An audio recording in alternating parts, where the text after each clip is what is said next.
Hi everyone, in this video we are going to discuss Coulomb's law that gives expression for electrostatic force between two point-sized charges. Coulomb's law states that the force of attraction or repulsion between two point-sized charges. Look at this one. We are going to consider two charges. Let us consider charge Q1 and Q2. These are two point-sized charges. The size is very small as compared to distance between those two charges. So distance between these two charges is R.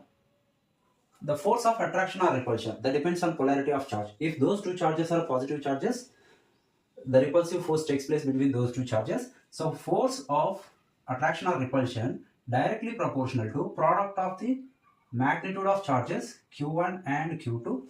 Those are magnitudes. Whether it is plus or minus, we have to consider magnitude only. Then force between two point-sized charges is inversely proportional to square of the distance between those two charges. So this is the statement of the Coulomb's law. Force of attraction or repulsion is directly proportional to product of magnitudes of the charges and inversely proportional to square of the distance between those two charges. If you combine these two equations, we will get F proportional to Q1, Q2 divided by R square.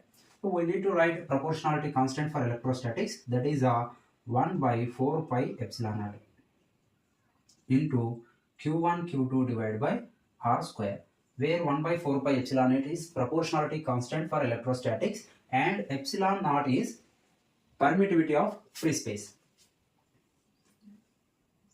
where 1 by 4 pi epsilon naught value 9 into 10 to the power of 9 Newton meter square and divided by per Coulomb square.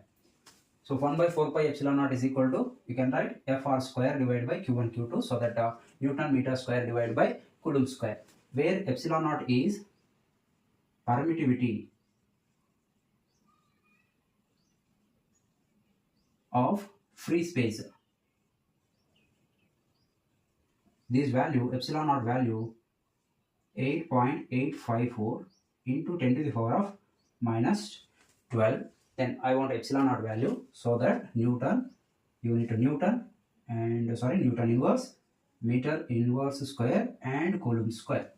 We can write this one like this. Epsilon naught is equal to 1 divided by 4 pi into F into Q1 Q2 divided by R square, where F is in the denominator, so that Newton inverse, meter in the denominator, so that meter inverse square, and Coulomb into Coulomb, Coulomb square.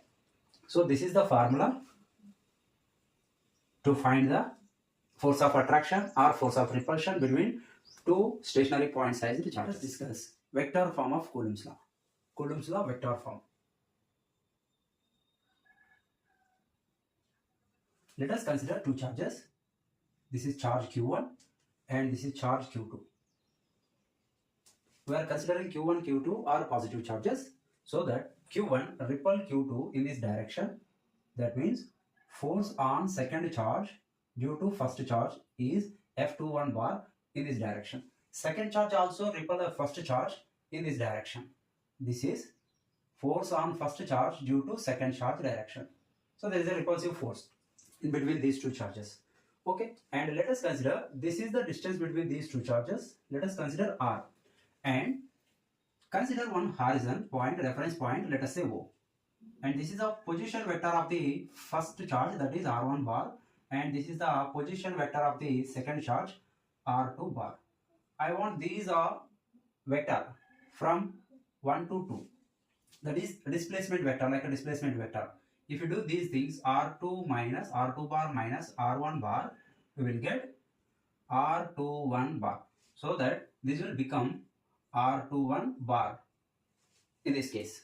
So that F21, that means force on second charge due to first charge is equal to 1 by 4 pi epsilon naught Q1 Q2 divided by magnitude of this charge R21 into unit vector R21 cap.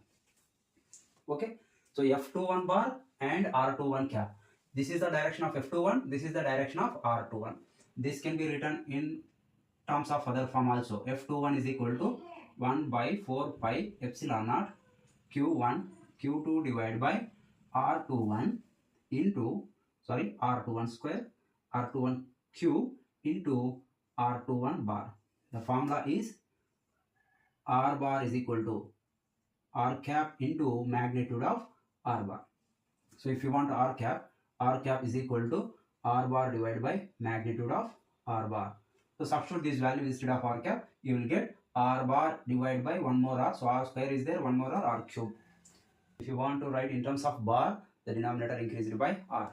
Okay. And next one, similarly, F12 bar.